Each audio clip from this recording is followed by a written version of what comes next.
tower of whips.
Hello, and welcome to my podcast. I'm Naomi, and this is NJ Knits, where I talk about my knitting.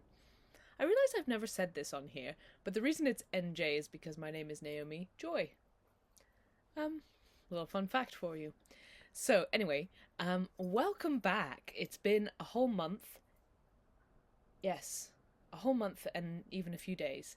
So I have a lot of finished objects for you, and I'm going to do this episode in a little bit of a different way. I'm going to do it as a bit of a boat tour and a stash tour. So this is actually my home. I know you've never really seen my home because I'm always traveling for work, but I'm hoping to be home for quite some time now. My wedding is coming up in a few weeks, which is very exciting, and then after that I'm hoping to be working in the lovely city of London for some time instead of being away. So this is actually my home, so I'll give you a bit of a boat tour and a bit of a stash tour. I've just reorganized my stash, so it should be very pleasing to show you. And as I do that, I will show you some of my finished objects. I have quite a few finished objects because it's been some time and I've probably forgotten about some of them. And then I've got a million whips. And I've got quite a few plans as well, so I am itching to cast on things in my stash. I have it sort of organised to make it easy to do that, and I'm really looking forward to it. So, yeah, if you're new here, welcome. My name is Naomi, and I like to talk about knitting. I do lots of other things as well, but currently the obsession is with knitting. But I've had other obsessions like cross-stitching, and I did try weaving a couple weekends ago, and I didn't really take to it. I didn't love it. Wasn't obsessed. So anyway, let's get started. I'm going to start off with a mini tour, and then I will show you some of my finished objects. So please do join me. I hope you have something delicious to drink and some knitting to enjoy whilst you watch this video. Thanks so much, and if you enjoy, please do like and subscribe below. I would love to have you on board for the ride, as it were. It's funny because I live on a boat. Right, here we go. So we're on the boat. We've just come in the front door back there, and we're just going to walk along, and I'm going to show you some of my my finished objects. Starting with this one, which I need to put away. So let's go put it away into my closet.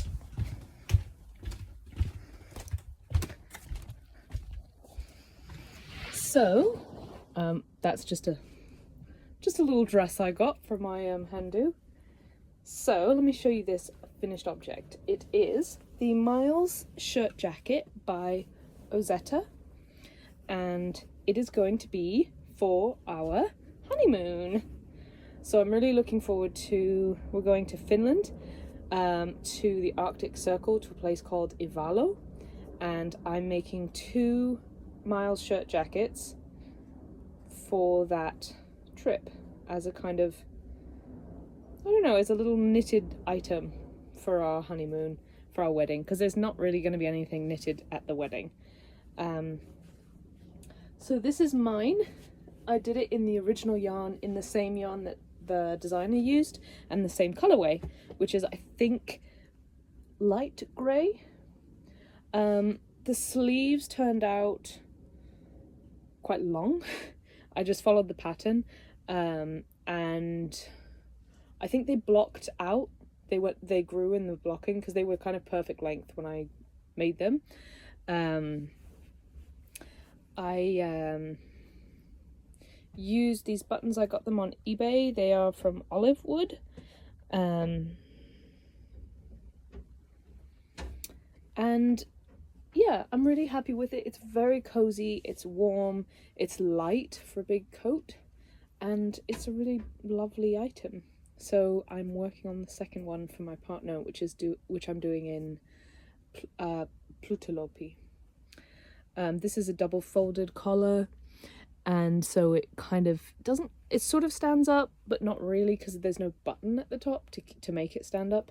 So we'll see like how I like it. I sometimes find it quite frustrating when there's like a nice big fluffy collar, but it's not like close enough to me. I suppose maybe I should just wear cowls. I don't like wearing cowls for some reason, but anyway, so that's that. This is a bit indecent. Maybe I'll pull my trousers up.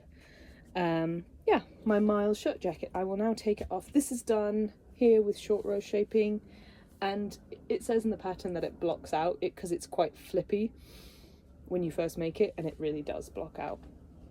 Nice big pockets. I think it's going to be a really nice piece for being cozy in, really.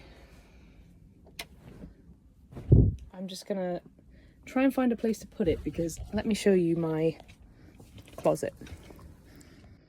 This is the entirety of my closet. We've got the laundry bin there. There's my shirts and pants. My socks are all here. Don't actually have that many hand knitted socks, really. A couple back there, and then a few down in front here. That's a spare guy looking for his friend. And then I've got, this is my closet. Tiny little guy. Some stuff in here. And I need to try and find a space for my Miles shirt jacket. Thankfully this is currently empty. So probably it's big enough to hold this one item. The other side of the closet is my partner's, and it is far more full up than my side is, just saying.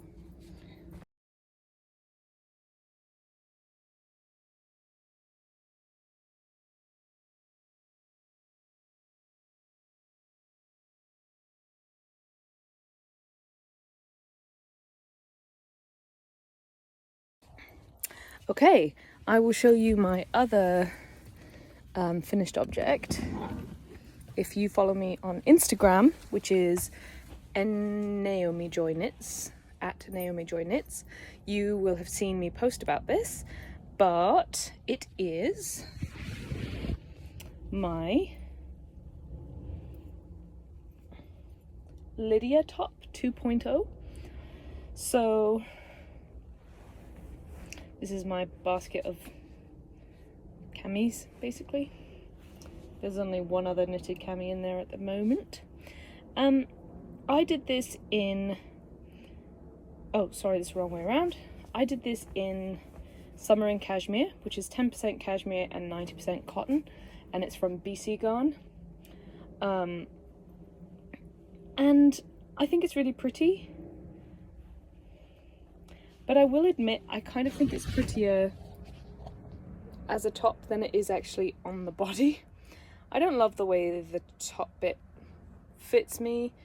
It might just be because it's cotton instead of wool. Probably, I think it was designed originally in wool, and probably in wool I think it would look nicer on. Like it would fit the body better. In cotton, cotton does just loosen, and then it drapes instead of like holding onto your body. So I'll show you. So this is what it looks like. Really nice lace detail here. almost like a really loosely scalloped edge around the bottom, and I think the tubular bind off does it really nice justice. Actually, it's bottom up, so it's a cast on, the tubular cast on. I think it's a really nice finishing touch. It looks really nice and it feels nice as well. It feels really sturdy. But yeah, I just don't love the way it fits around here. Like, I don't love the way it looks. It's kind of like neither here nor there. It's not like quite far in, like sporty, but it's also not just like two triangles, if that makes sense. Doesn't look great with this bra, actually. But it has this nice twisted rib, twisted pearl detail, and on me it does kind of slant a little bit. This is the back.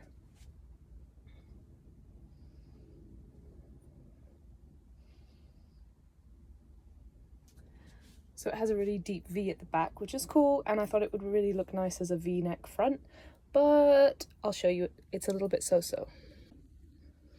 I was thinking, cool, it's a 2-in-1 situation, and it is kind of a 2-in-1 situation, but yeah, I think it's probably, I might try making the top again in wool.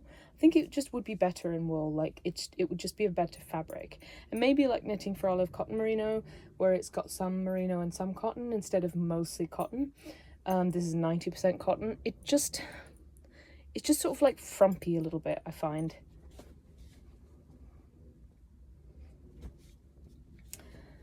But yeah, actually with this bra in the front, it's actually a bit nicer than how I think I wore it the other day with like a really low cut bra, and it just like, I said bra, and it just kind of, I don't know, it's a bit floppy. So I don't know. But this is my Lydia top. It is a finished object and it is in my cami drawer, but I am considering maybe giving it away. I've actually been considering some of my knitted garments. I've been considering maybe doing a little like charity sale around Christmas or something, just to see if anyone else wants them, and then to donate that money to a charity. I thought that might be a nice idea. Let me know if you think that's a cool idea.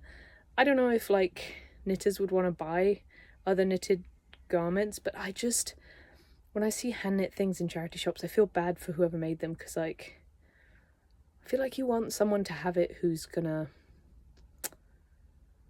appreciate it, you know? So I don't know.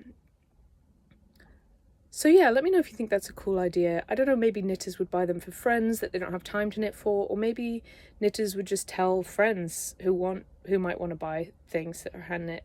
So yeah, I was thinking of doing that, maybe on Instagram or something casual like that. Let me know if you think it's a cool idea. But yeah, and also this top has, the increases are done with yarn overs, so it's got this like nice little detail along the increase edges. This lighting is doing me no justice, no favors. That's okay. We don't all have to be gorgeous all the time, do we? Anyways, let me change back and I'll give you more of a tour and show you some more finished objects. Right, so up we go from the bedroom. This is the utility area where we have a dryer and tools and a washing machine, and that is part, I would call it part 2 of my, I would say there's 4 parts to my yarn storage stash, and this would be part 2, I guess. They're not really numbered in order, but there are 4 parts, and this is one of the parts, this box here. That's slightly overflowing. Ellipses. So we're going upstairs into, I have podcasted from this room before. This is the sunroom, currently housing some items for the wedding on the sofa. So it's also where there's enough light for plants. So plants we have in abundance. So yeah, it's currently not way too hot here, and I'm drying some flowers for the wedding. So looks a bit like a witch's cave in here. So I will show you part 1 of my lovely my yarn storage. So I got this when I came back from IKEA, when I came back from all my travels. This is my yarn trolley, isn't it glorious? I'm gonna switch. So, yarn trolley is here. We've got the last 2 balls of Flute here that I'm gonna use for Holly's Miles shirt jacket. And these are some finished objects I'm gonna show you in a moment.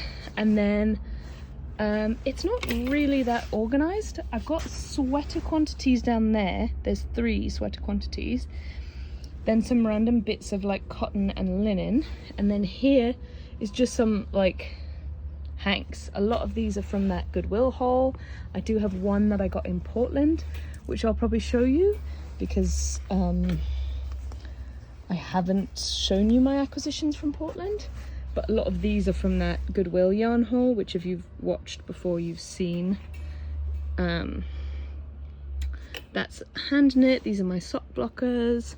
Some Kremke Soul Wool Lazy Linen sock yarn. And then this is some bamboo I got in, some Trubu I got in America. And some alpaca, lace weight alpaca.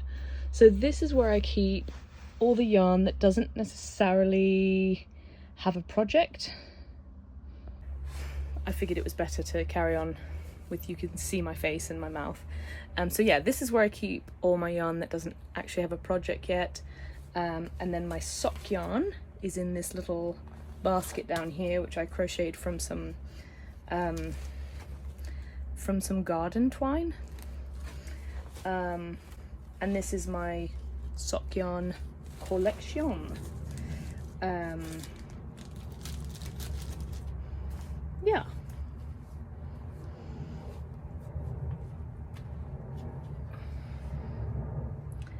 So, and then this is my collection of like bits and scraps, but quite large amounts of scraps. So this is for, this will be collected into scrappy projects at some point, which I'm really looking forward to. So that's that bit of my stash. Let me show you some acquisitions and some finished objects. So this is a stack of socks that I've made since I've seen you last.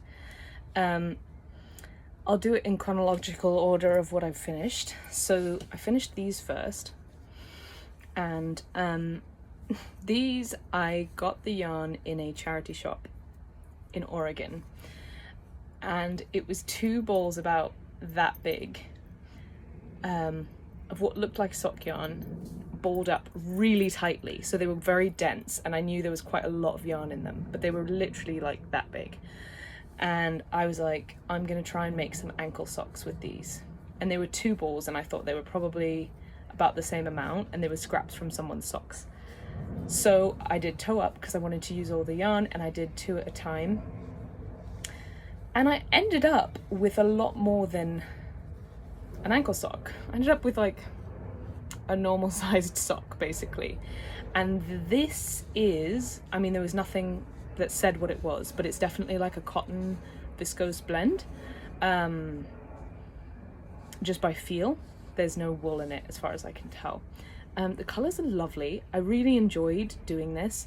And what I did with the heel was, when I was making them, I did a short row heel, and my plan was to then just do a short row wedge to create, like, if this was an ankle sock, to create that wedge that kind of goes up above the lip of your shoe when you're wearing a sock like that. So that's the heel, and then that bit is the bit that comes up above the lip of the shoe.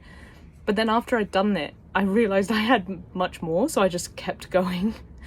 And I thought, well, at least then I've got the wedge and I don't have to do it when the yarn runs out. And in the end, I didn't need a wedge at all, because I had enough to do like a normal bit of a leg and a cuff. So these are my socks. I haven't worn them yet because it's literally haven't worn a pair of socks since I got back to London, because it's been so hot.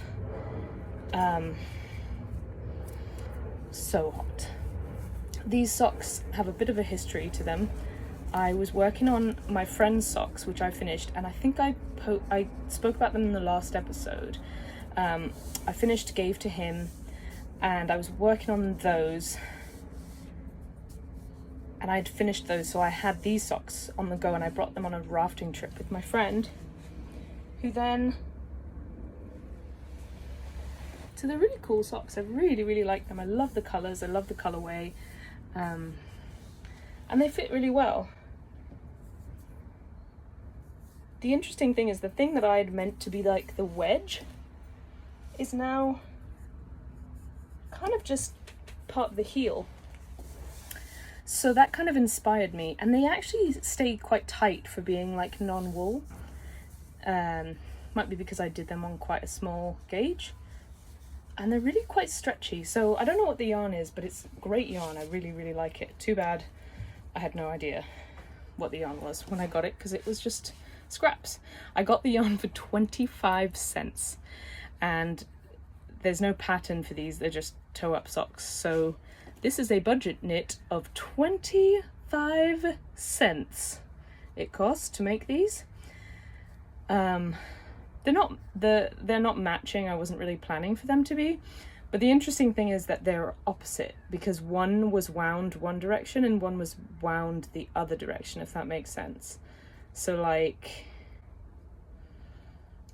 white, purple, blue, white, purple, pink, blue, purple, pink, white, purple, pink, white, purple, blue, pink.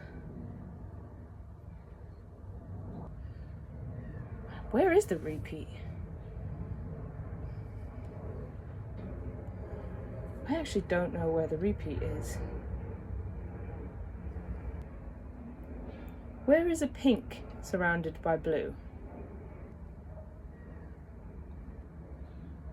I think, like,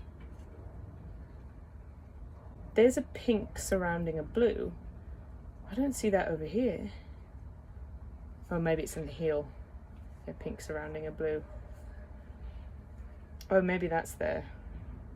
Anyways, the point is, I think the colorway is going in one direction and one's going in the other direction. I think. Anyway, never mind. I don't know what I'm talking about. But yeah, these socks feel really, really nice. They're really, really comfy, and they're really surprisingly stretchy for being non-wool socks. So I'm excited to wear these when it's actually warm enough to wear trainers and not just being in Birkenstocks all the time.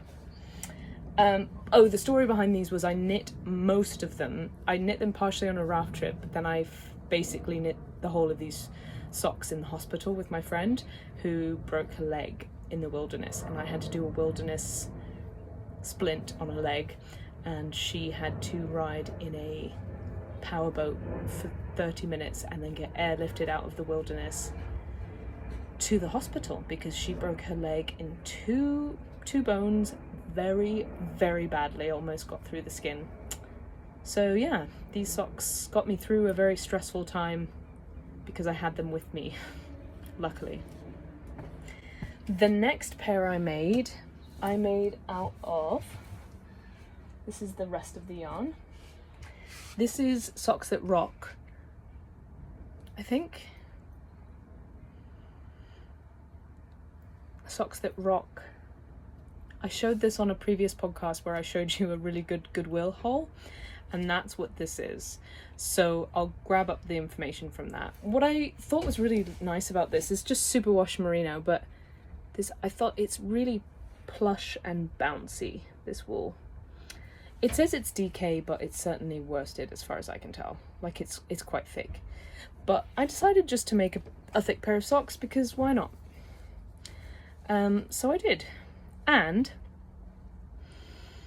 this little blip with these socks that actually turned out to fit really nicely, having basically like a third little bit of heel, inspired me to have a look at the pair of socks that I was wearing, which are some commercially made smart wool socks.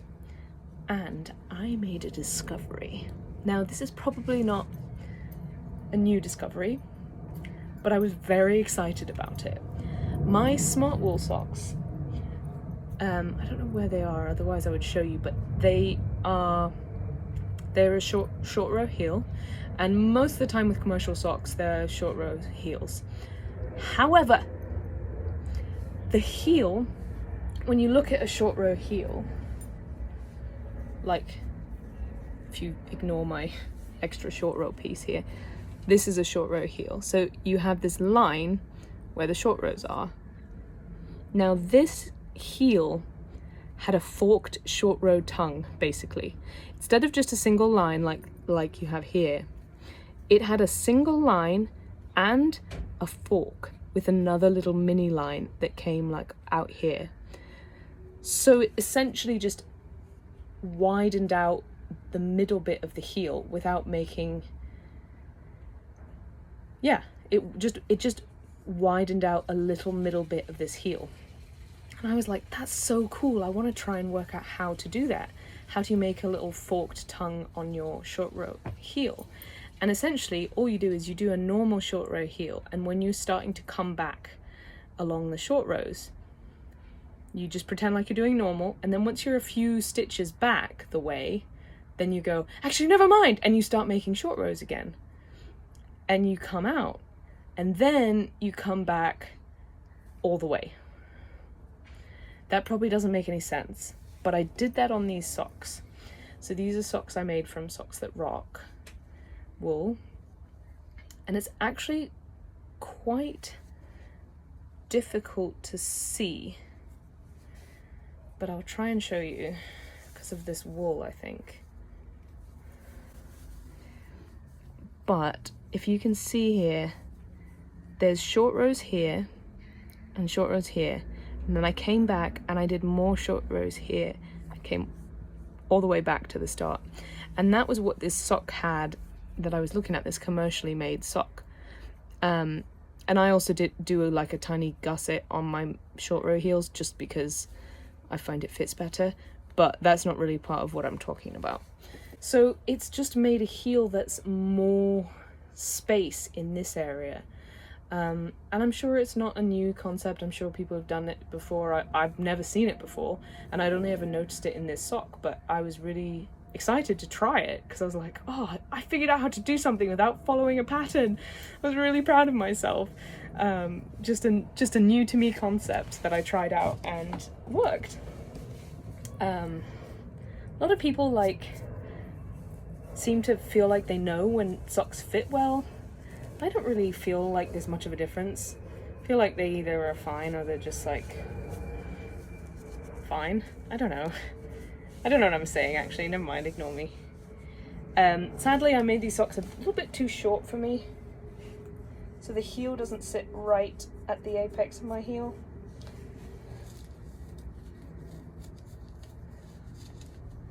These are actually very warm,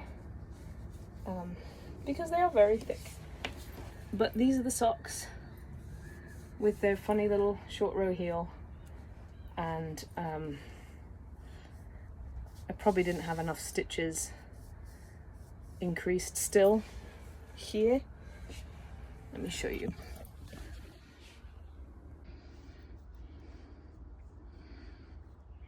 So that probably shows that I still needed some more, to have a few more stitches increased in this little gusset. I probably needed more stitches across the heel here because it's obviously it's very tight. You can see that there.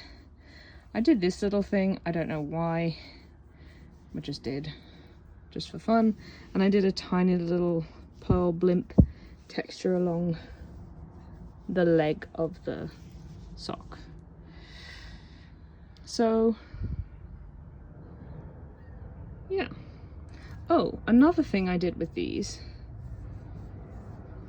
is a short row toe.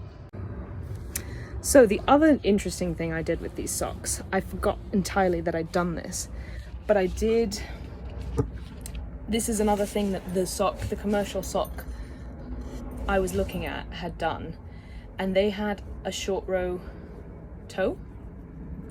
So in the same way that you do a short row heel, and this is another thing, I maybe have heard about this before, but I've never seen it or had it done a pattern that's had it.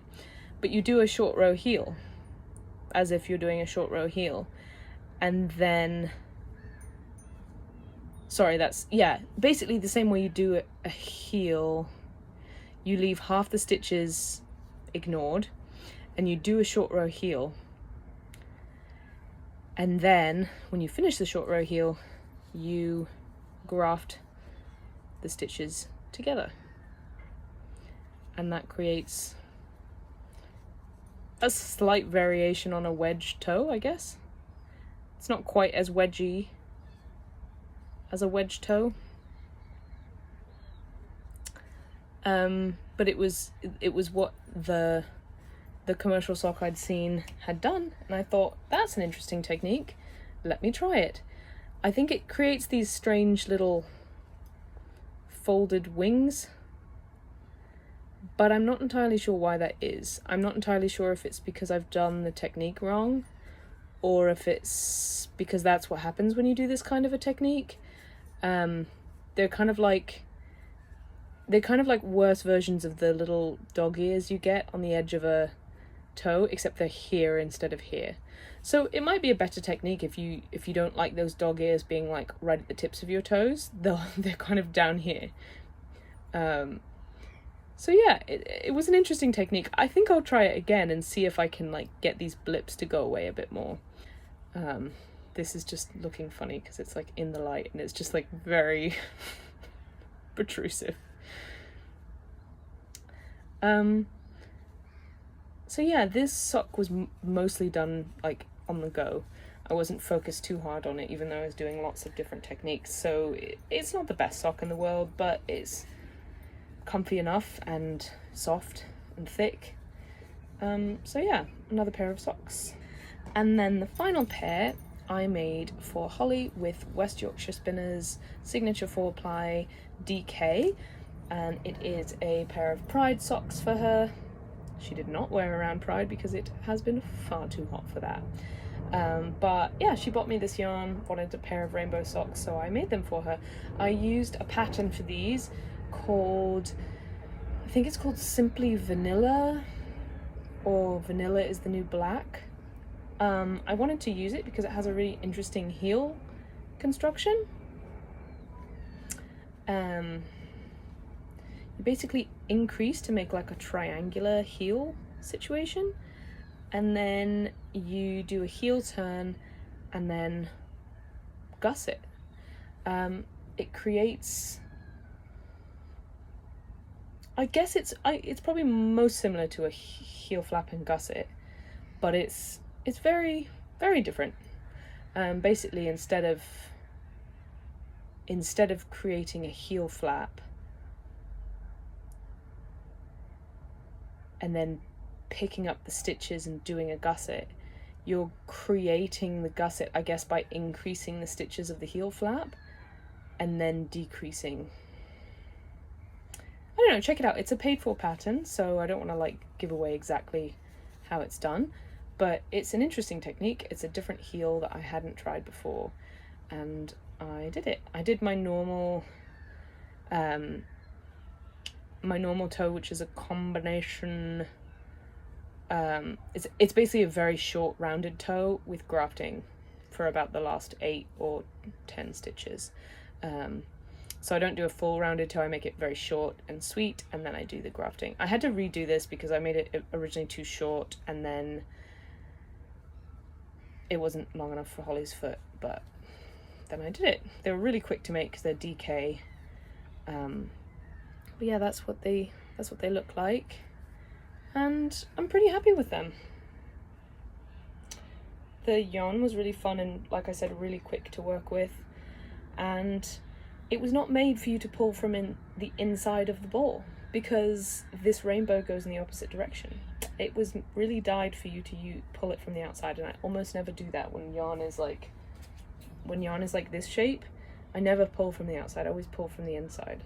So the yarn was wound such that if you pull from the inside, it goes blue, green, yellow, orange, red, instead of red, orange, yellow, green, blue, purple. So I know the colours aren't like fully rainbow, but I mean, that's more of a rainbow than that.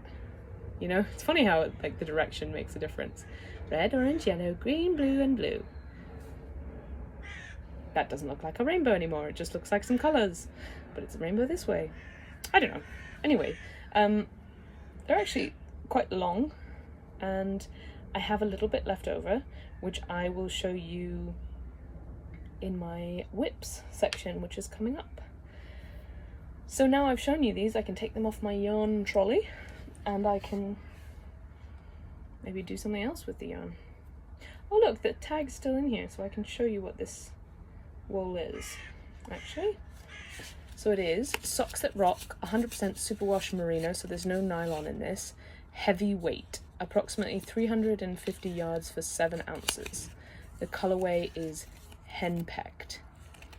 The sock gauge is 6 stitches per inch on size 3 to 4 needles, or 5 stitches per inch on 5 to 6 needles.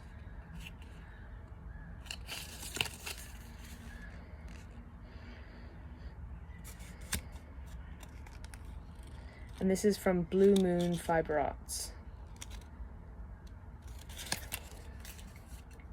Yeah, and I really like the colourway, and I love the name, Socks That Rock. So, put that back in there. What I want to do with the rest of this is I want to make it the middle bit of a Lily Kate Makes t-shirt pattern, with the rest of it being white. I can't remember the name of the t-shirt pattern now, but that's my plan for this. I'm pretty sure the t-shirt uses DK, and this is obviously not DK, but we can make it work. It's all about gauge, right? So yes, I will take these downstairs and give Holly her socks, which she won't use anytime soon because it's still very hot. And I'll show you the outside of the boat.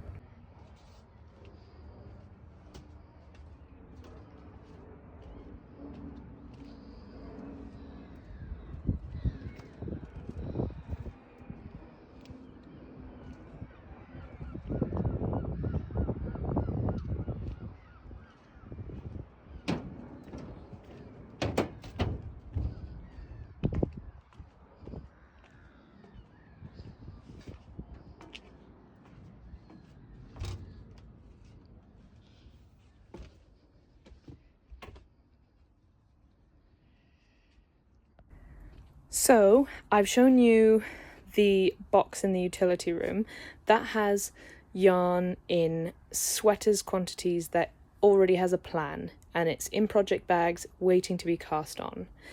Upstairs is the yarn trolley with sock yarn and other yarn that I haven't had decided plans for just yet, or bought patterns for yet. And then the final 2 portions of my 4-part stash are, I've got some decorative yarn quantities, so I'll show you those.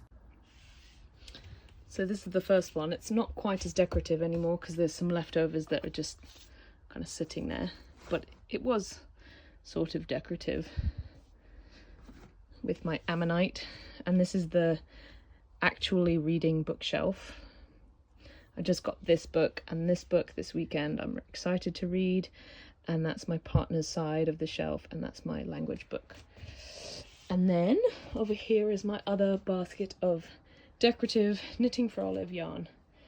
And by decorative, I don't mean that it's only for decoration, I just mean it's displayed decoratively.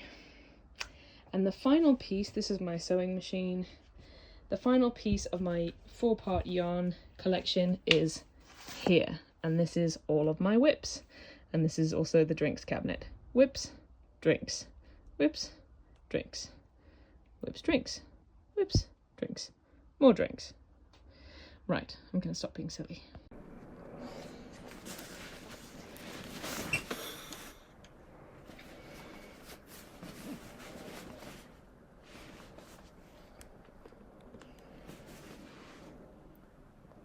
Leaning Tower of Whips.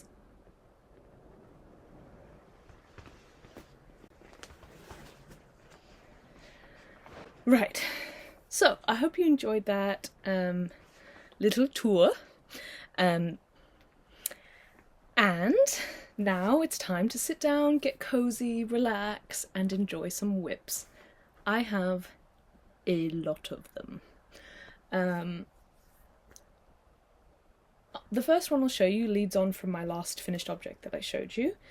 And it is something I'm doing from the scraps of my sock.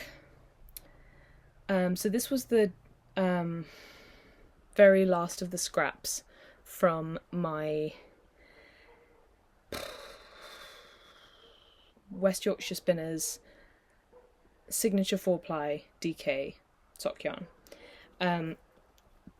I had one full repeat of the colours left. So I had red, orange, yellow, green, blue, purple. And what I did was I basically I cut them apart. So each colour was its own ball of wool. And then I, because it's not very long, I took the whole thing out and folded it in half and cut it. So this is exactly half of that one colour repeat. So I'm making a pair of socks with that, and they're just going to be some tube socks. So I'm using another thing of wool, very different wool, that I got in my crazy haul from Goodwill in Canada. This is tencel from Seacell, I believe, with merino wool, and it's more of a normal sock gauge, a little bit like a thick fingering, and obviously this is like quite a DK, but I'm just rolling with it and I'm making this pair of socks. There is, in a very un-me situation, a lot of ends to weave in. Normally I'm all about weaving my ends as I go, but in this case I don't seem to have done so. So yeah, this is a pretty simple project. It's just staying in 2x2 rib and using up all of these colours before I go into the heel and foot. So it'll be a rainbow tube sock and it'll be cool, hopefully. I'm doing, I think I'm doing 3 rounds of the tencel in between each one, and I'm doing the trick with the colour change where when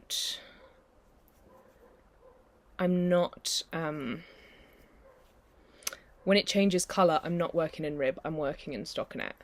So you don't get those blips that you get on this side. If you can see the blips here on the pearl side of the colour changing. So because I'm just working in straight knitting, every time I change colours, I don't get those blips. And it doesn't really break up the rib in any way. You can't really tell that I've done that. Otherwise it would look more like this with the colour changes. Well, it's even stronger because this is the row where I've done all pearls, but it would look like this in the pearl ditches. You would see it. You wouldn't see it on the knitting side, but you would see it there. If you can see that. Those little blips of colour. Anyway, I'm enjoying this. I'm not working on it really at the moment, but I was for a little while. It was kind of and also now I can do it in the actual order of the rainbow because I have them in separate little balls. So yeah, that's a sock that's kind of been put on hold at the moment.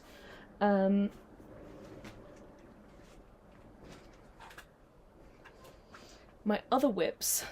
So my other main whip currently is the Other Miles shirt jacket, obviously, because I need to finish that for the wedding, which is only 3 weeks away. 3 and a bit, 3 and a half. So I need to finish that because we're taking it on honeymoon. So that's my main whip. Currently I'm working on the body. I've done I'm obviously mid-row, so it's hard to show, but I've done the sleeves, the back, and I'm working on the body. This I did a lot of swatching for. I made a lot of pockets because I'm using Plutelope. It's very different in texture to the Mancholope.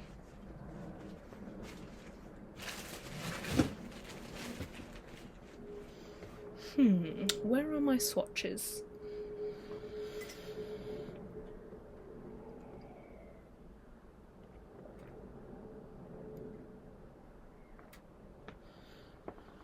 Slightly worrying as they are both pockets, which I will need to sew on. Found them.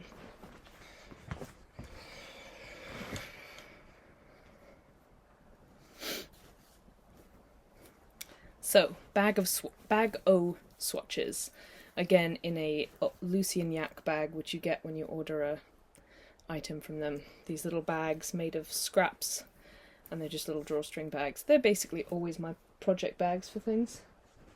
Here's another one. Bag O swatches. For this pattern, they recommend you doing a pocket swatch, which is a cool idea because then you've done the pocket if the gauge works out well. So this was my swatch. I did with 2 strands, and I did it in the same size needles that I made the other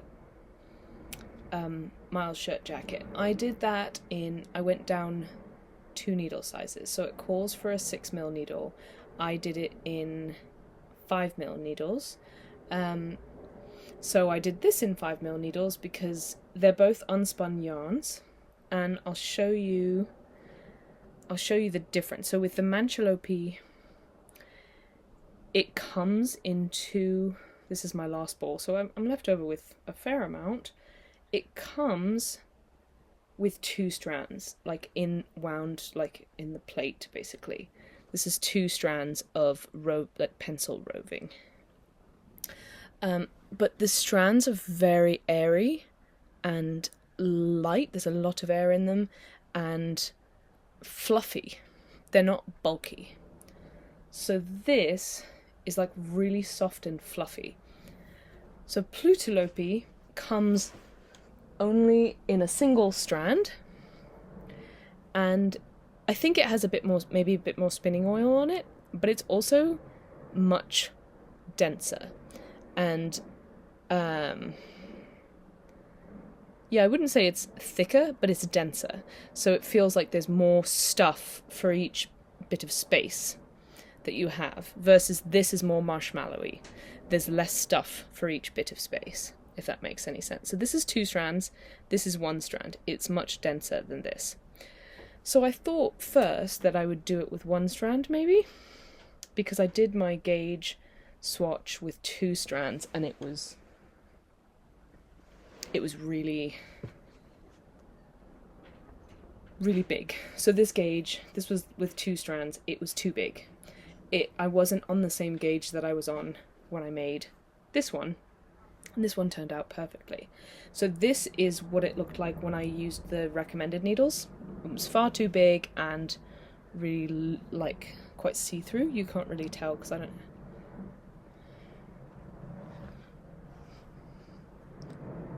It's kind of see-through. It's quite see-through. You can't tell. I don't know. Anyway, this was my didn't work pocket swatch because the gauge was too loose. So then I went down 2 needle sizes, and the gauge was still too loose, so I knit a size small, and I got exactly the measurements for a size medium. So that worked with 2 needle sizes down and 1 pattern size down. I got a perfect, exactly right garment. So for Holly's, she wanted to end up with actually the same size as I have, because she's bigger than me, but she wears things with a slightly different something for her. She wears things oversized, but like a smaller version of oversized. She would never have something as oversized as I would have it. So actually she tried on mine and she was like, this is perfect, just make it like this but a bit longer, because she's taller than me and longer in the body. So she wanted a medium as well. So I was like, right, if I get the same gauge as my other one, we're golden, we know we're going to get a medium. But I did my same needles, the 2 needle sizes down with 2 strands, and this was quite a bit bigger than my other gauge swatch, which is not that one. So I was like, okay. So I tried doing it with 1 strand, and it was too thin. It didn't look nice. It didn't really work. So I went back to 2 strands, and instead of doing the 2 needle sizes down, what I did was, because this also felt quite dense to me and thick as opposed to mine, which was much airier, and I weighed these 2 swatches, which are the same amount of stitches. This weighs double what this weighs. So I was like, right, hold my jacket up, feel its weight, imagine it twice as heavy as that. And she was like, that's quite dense. So we did consider going back to doing 1 strand. But in the end, what I decided to do was actually just to get a looser gauge, even than what this is, so it was less dense and thick, and then knit even smaller size. So I'm currently knitting the size extra small with the recommended needle sizes. So I'm knitting with 6mm needles now, and I'm knitting the size extra small, and I'm ending up with a nice big medium. And these are my 2 gauge swatches. So this is blocked and this is not blocked. This is with size 5 needles, and this is size 6 needles. So you can see this one's area, even though it's not blocked. And it's curling a bit because it's not blocked, but yeah, this does become nicer when it's blocked. It's definitely rougher than the Mancholopi. The Mancholopi is more soft to the touch than the Plutelopi. Mancholopi is a Spanish brand. It's by Wool Dreamers, and it's a independent family-owned company. Really nice company that's nice to their sheep, and they use Manchego sheep. So this wool is Manchego wool, and it is just like outrageously soft. The only thing I would say is they don't have a lot of colour choice, so if you don't like the natural colours, I think there's only a couple dyed colours. But I really like this grey. I think it's there's a lot of depth to it. And the colourway for this black colourway in Plutelopi, you're not getting the colour as well here, all the different colours, but this colourway is Galaxy, because there's bits of other colour throughout it. If you can see, there's bits of yellow, bits of blue, and bits of red. I don't know how well you can actually see those bits though. It just kind of looks like white fluff in this light. I'll try and take some other photos. Do you like that I say that and I'm doing it right now? Because that's how my brain works. If I don't do it right now, it's never gonna happen.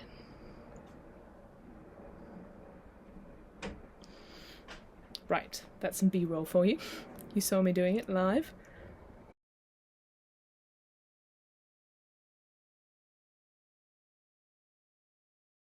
I've got this black, well, I don't anymore. I have black tea with peach, which is iced tea. I have this amazing iced tea cold brew bottle. It's lovely. You just put the tea in, put the water in, put it in the fridge, wait a few hours. Heaven sent.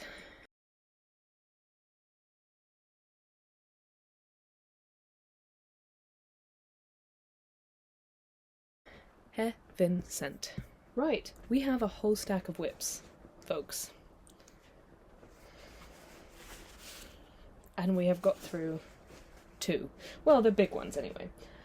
Anyway, so since I've been working on that, I can't take it as walking knitting because it is too much. I was doing this one, the Mancholopi, whilst walking because it is only one of these, and I did manage to like carry it around with me and knit it. But with the Plutelopi, I'm using 2 different plates, and I got this for a birthday present, I think, from Holly's mum. think she got it in Dunelm. Oh, I put this on the wrong way around. But it's very simple. It's just a little, like, dowel on a circular thing with a hole in it, and then another dowel, and just sits on top of it, and then this just turns. So you can sit this down and just knit, and it spins around happily while you knit, which is great, because with two separate plates it would have been quite difficult to carry it around. And also now the garment is so big that it would be a nightmare to carry around. So this is only at home knitting, which is why it's going kind of slowly. So I have some on the go knitting. The first project, oh no, I've dropped some stitches. Excuse me while I pick up my stitches. So these you will have seen before if you are a dedicated viewer. If you follow me or have watched this podcast before, you may have seen these. They are the So Light Summer Shorts by Emily C. Watson. However, I did not get gauge on these. I did not gauge swatch. I just made them, and I made the crotch all the way to here, and then I did a tiny little bit and I finished, and that was not working. Once they'd been worn once, it didn't work. They were basically the longest crotched shorts with no leg, so I ripped all the way back to where this new colour started, and I just finished the crotch there instead of all the way down here. And now I'm just re-knitting the two legs as separate legs. So hopefully these will be far more functional once I've done that.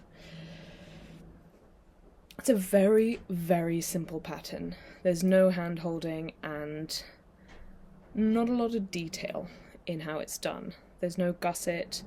They're very simple. It's a rolled hem. There's nothing happening here. This is very simple. It's just folded over. I did the I-cord first because I always think, why feed an I-cord through when you could just make it and put it there before you sew the thingy down? So that's what I usually do. And so yeah, I'm just re-knitting the legs basically. The weirdest thing in the world, in the universe, happened when I was unwinding, when I was frogging these. And I, for the life of me, cannot understand what has happened to make it like this. So, the pattern basically just has you, I mean, it is a paid for pattern, so I don't want to give too much away, but it is simple make one rights and make one lefts to increase at the crotch on both sides. Nothing complicated about it. It doesn't even specify which type of make one right or make one left you should do. So I think I just did, I think I did a lifted one. But the point is,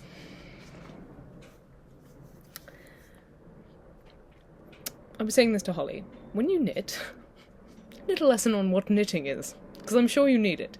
When you knit, you make a loop, and then you take your long string, and you create a loop in your long string, and you put that loop through the other loop. And then the long string continues, and you make more loops. And then if you were to pull on that long string, you would pull the loop out.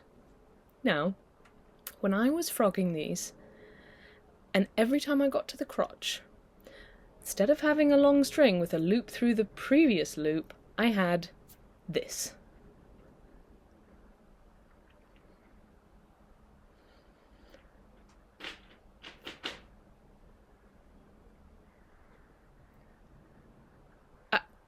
How did that happen? It happened every single round, on both the front and the back, every time, and on both sides of the increasing area. So both here on this side and on this side, I would have to pull the yarn ball that I was unwinding through a loop. Through 2 loops, to be specific. And then 2 on the other side of the little increase area. Then I could go around one leg area and get to the back and do the same. The yarn was through the loop. It wasn't tucked in. It wasn't like tied. It wasn't like, it was consistent. It was the whole of the time I was frogging it, every single round, both sides of each of the increases. The yarn was inside the loop, and I had to literally pull the loop wide enough to put the ball of yarn through it. How did that happen? Someone please help my brain, because it is exploding, low-grade exploding, consistently since I've been frogged those shorts, and I've just tried to put it out of my mind because I just cannot understand. I just cannot understand what happened. Anyway, you can see how distressing this is for me. I really don't understand what happened to make the yarn unfroggable on these shorts. It was just make one lefts and make one rights. Is there any type of make one that makes it so you can't frog it? Maybe that's the answer. Maybe there's a type of make one that you can't frog. And I did that type. Send help. Anyway, I don't need help. I need help understanding. I don't need help with the shorts anymore because they are now frogged. I got frustrated and would just break it. So I have like millions of tiny balls which I'm reattaching because I just couldn't. Anyway, so this is travel knitting because it's just knitting, just stockinette until I'm done, and then bind off in stockinette and then done. So that will be done soon. My other travel knitting that I'm currently working on is in this bag, another Lucy and Yak bag. Very nice. They hold up well even though they're quite thin. They do get holes poked through them from knitting, but that's okay. So this is my, being careful because I have stuff everywhere. This is my Cumulus tee, which I have cast on since the last episode, so you haven't even heard anything about it. I've actually worn this once already, but I hadn't done the neckline, and I'm currently just picking up stitches to do the neckline, so it's a bit awkward to show you. But this is my Cumulus tee. I've done a cropped version without much sleeve, because I didn't do a gauge swatch and it's quite oversized. So the sleeve sits about here, if you believe it, even though it looks like it's a very short sleeve. It sits quite low. I'm interested to see how the fit will change once I've done the I-cord around the opening. But I've done this in a bamboo that I got on eBay for 99p. It was someone's frogged bamboo, and it was about 250 grams of it. And it was just in one really, really dense, really tightly wound ball.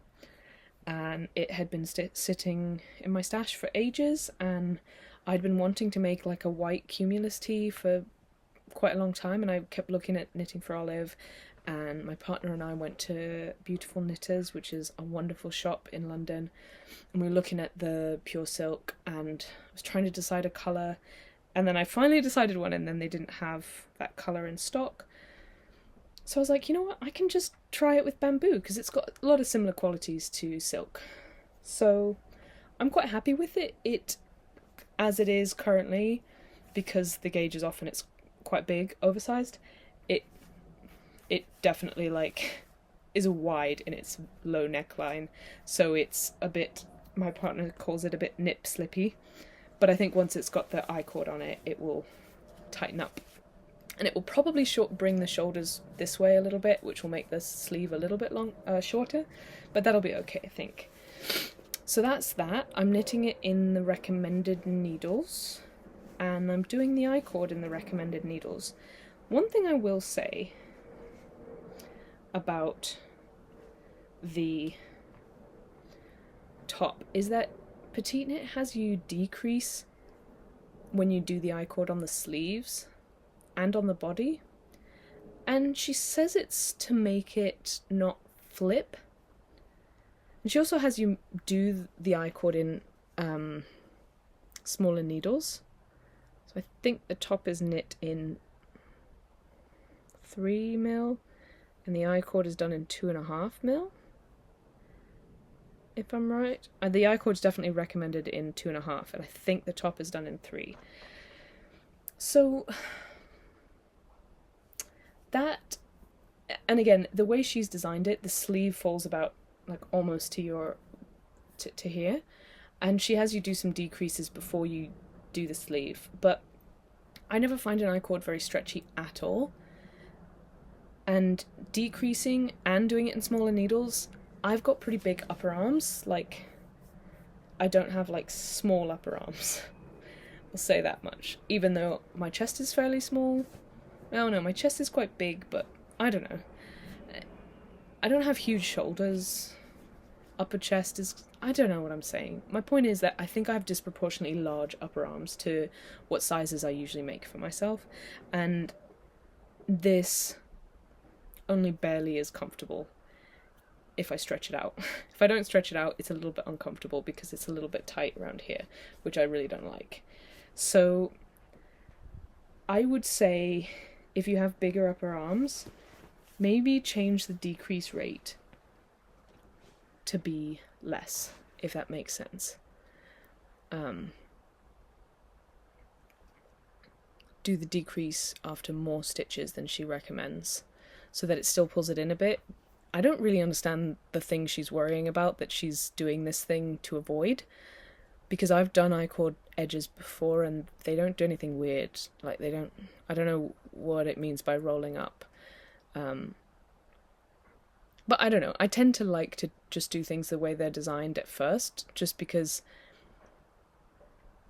I might think I know better, but I don't necessarily know why they've designed it in that way, so trying it the way they've designed it first gives me more insight into that, and I don't know. But yeah, my point is I don't understand the problem that she's trying to fix by decreasing when you do an I-cord, so I'm hesitant to not follow her instructions, because if I don't follow her instructions and then I end up with the problem that she's trying to avoid, that's my fault. I've kind of confused myself. I don't really understand my point. My point is, I guess, that I like to follow the designer because who knows why they designed it that way. But in that case, it kind of makes it a little uncomfortable for me. I'm going to move on because I'm boring myself and confusing myself. Another little tiny baby cast on. I have one ball of this, which I got in another Canadian Goodwill, and we were going to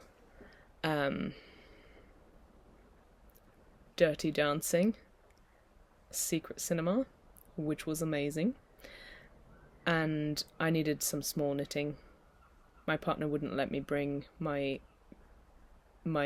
Miles shirt jacket, which I wanted to bring, because I was like, we're sitting in a park watching a film, I can bring a Miles shirt jacket to knit. She would not let me bring that, so I was allowed pocket knitting, so this was tiny pocket knitting, and that's what I did during that day, and I haven't really done any more since. My plan was just to do a giant tube and then attach heels, toes, and cuffs, because I only have this one tiny 50-gram ball. So I thought that's perfect, because I don't need to decide anything. I can just knit a tube. It can be mindless knitting and tiny knitting, and it's perfect for this because it'll make this stretch to be enough for any person's size socks, and it's perfect for this because I don't have to think about it. So that's just there in case I want to do some mindless knitting.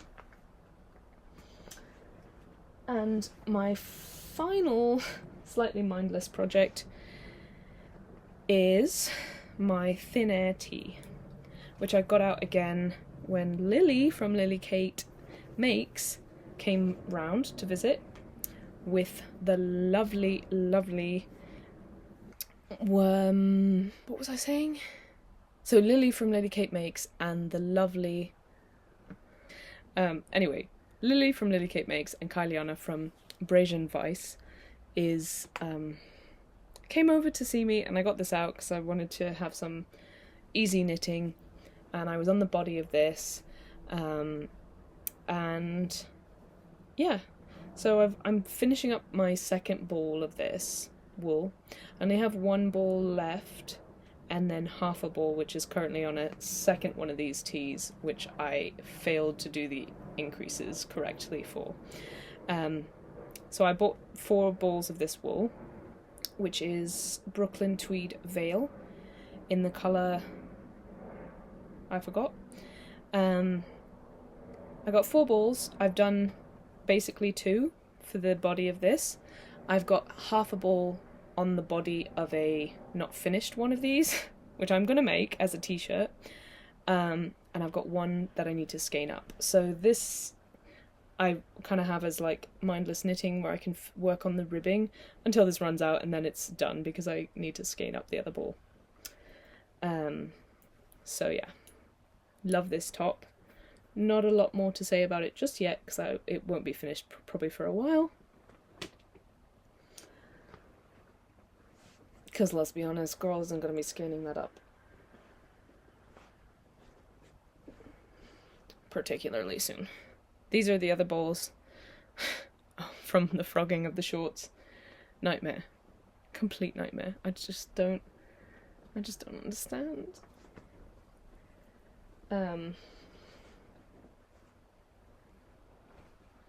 So those can go back in my bag. Then, another whip I actually have a couple of finished objects to show, to be honest, which I will go and grab for you. Got more tea. That noise is the sound of my water pump. It's actually the it's the pump pumping into the accumulator. Anyway, this yarn was yarn I got as well in Goodwill. It is Bernat cotton, algodon. Yeah. It's Aran weight cotton, and I wanted to make some tea towels. And I used a Pearl Soho pattern, which is free, and it's this one. So first I made some face flannels. They're quite big for face flannels. The gauge is probably far too loose for face flannels, but hey ho, it's fine. I don't really care. Yeah, this is like half wet because I used it and it hangs like this, so it looks really funny. But yeah, I use these to wash my face every day. This is mine.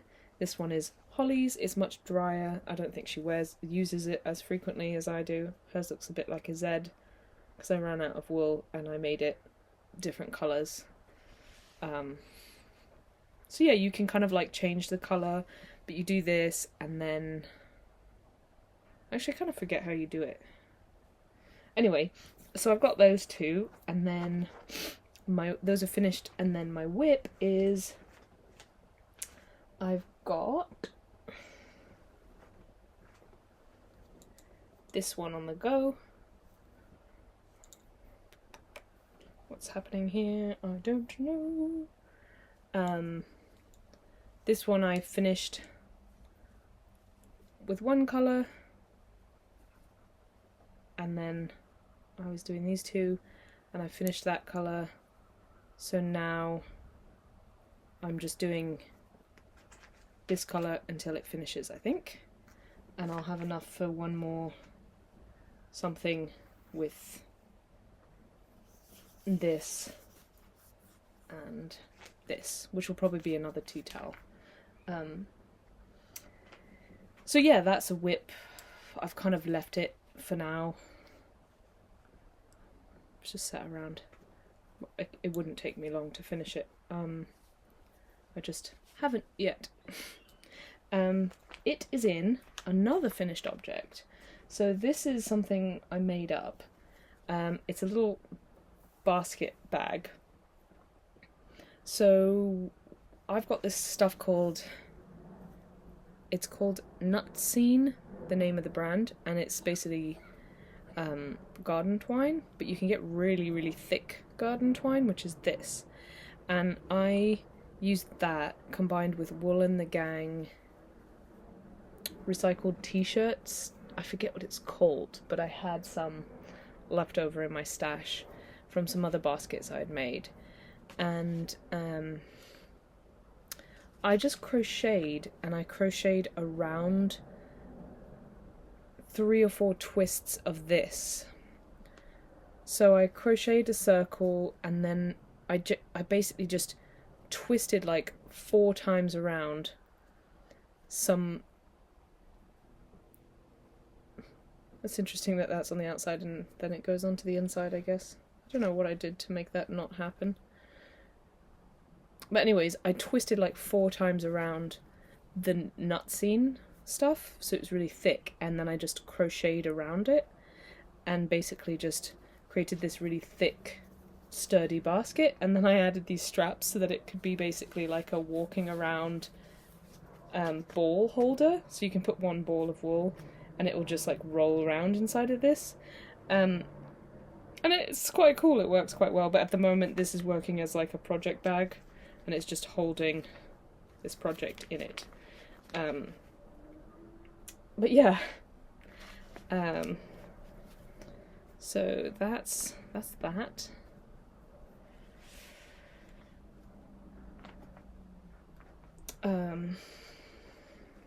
What else have we got in our basket of fun whips? This is the last whip in this top basket, and this whip I really want to get back to. I had only just started it when I left for working, and ideally I would love to finish this and wear this on my honeymoon in Finland. It's the Chunky Bomber Jacket by, I think it's by Vitra Design, and it's done with like ultra bulky, so it's done on 9mm needles, and this is 2 strands of Aran weight held together with mohair, 1 strand of mohair, and this is the Aran weight that I dyed avocado. So yeah, I only have a day's worth of work on this, so I don't think it would take too long to do, but I would quite like to have it done. I just don't know if I'll have any time to work on it. It just depends how quickly I finish Holly's jacket, because that's really the priority at the moment. So yeah, it's been a long time since I've done that. And look, in my project bag theme, more Lucy and Yak. Lucy and Yak is a British clothing company that makes dungarees and are quite friendly to humans and things like that.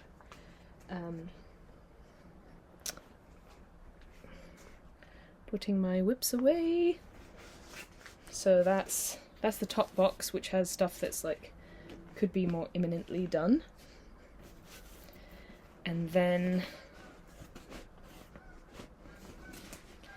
my next box is more languished whips. So this is my honey clutch. These are some socks that need second socks. And this is my self-drafted slipover, which I need to do the back of. This is for Holly, done in Canadian wool that I got in a cone from the charity shop. So that's the front. It's done in fisherman's rib. So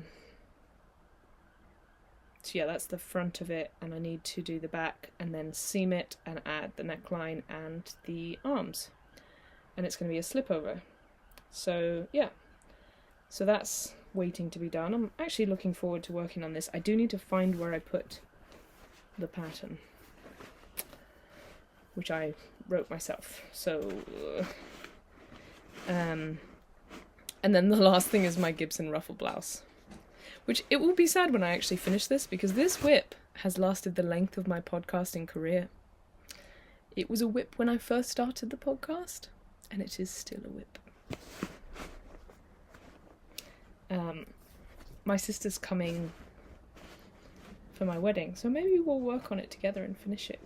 That could be quite fun. I kind of doubt we're going to have time for that. The socks, if you're curious, that I need to do seconds for. One is the lovely sock that I tested. I think it's called the wheat sock. It was meant to be my Christmas socks last year. That didn't happen.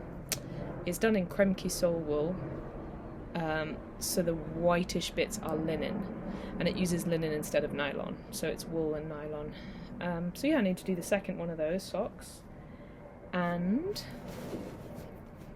the other one is my first ever test knit, which are these lovely sparkly joys.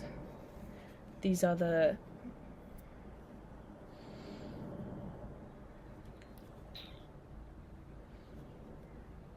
I can't remember, but this is done in single strand of 100% wool, non-superwash, so they're quite like thick and rustic, and I've added in a string of metallic string instead of nylon as kind of like a stronger element, but I honestly think these are going to last a long time. I even have the second one cast on. I just need to finish it. So yeah, that's what I'm knitting it in. This is a single strand of rustic Canadian woolen mills, and then this little strand of stellina, I think it's called.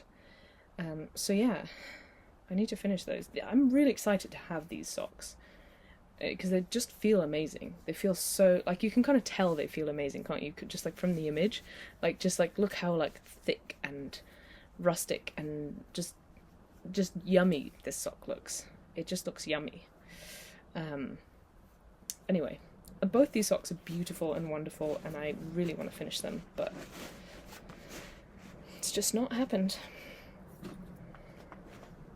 And then my honey clutch in this wonderful bag by Lisa, who I am ever grateful for. I feel bad that it's housing this project, which is so unloved. But I do like this project. I like working on it. I just haven't in ages. And I'm excited to have it. I even got some fabric recently to line it. Just such a lush combination, isn't it? Superwash wool with mohair. Like, this is Ozetta. So like Ozetta with mohair. It's just so lush, isn't it? Anyway. Yes, I do want to finish this. It just has to be the right time. Anyway, this gorgeous bag. I love it so much. My one and only project bag, which is an actual project bag made for projects. And that is all of my whips. I do have a couple whips that I haven't shown you. My Welcome to the Jungle. I haven't shown you. Not a ton of progress to speak of on that. I had a bit of a terrifying time in the last few airports I was in before I finally stopped travelling for a bit, and almost got my needles taken away on the Welcome to the Jungle. And if you've been watching this podcast for a while, you know that I always work on the knitting Welcome to the Jungle in the airplane. And so it was a bit terrifying, and so I hadn't brought it for the last couple of times. And yeah, it's just been sort of mildly languishing. It will get love. It's a very slow burn project, that one. And the other one that I haven't shown you that's sitting in that big pile of stuff that I have plans for is the beginnings of another thin hair sweater that I'd done the decreases wrong. I did them too quickly, too steeply, so the V wasn't as long as it was meant to be, and I just couldn't rip it back, so I decided I was going to make a second one as a t-shirt, which I'm really pleased with that idea, but I'm going to have to do it with stripes because I don't have enough of the yarn to make two. So I'm holding off on working on that one until I've finished the first one to see how much of the first colour of yarn I have left to play with for the stripy tee version. So those are the two whips I did not show you, and everything else I think you're all caught up now. So I hope you enjoyed that. Probably will be at least another month until the next update, I would imagine, because wedding is coming up. But that's okay. I hope you're really doing well, and I hope you had a nice time, and if you did, let me know. I really love to hear from you, and I love reading your comments and replying to them. If you want to find me on Instagram, my Instagram is Naomi Joy Knits, and if you want to find me on Ravelry, it's njknitspodcast, and I also have a Discord. If you want to join the Discord, we sometimes do knit parties or just chat. It is the server name. The name of the server is. I double check this every time because I think I've remembered it wrong, but I'm almost certain it's NJ Knits.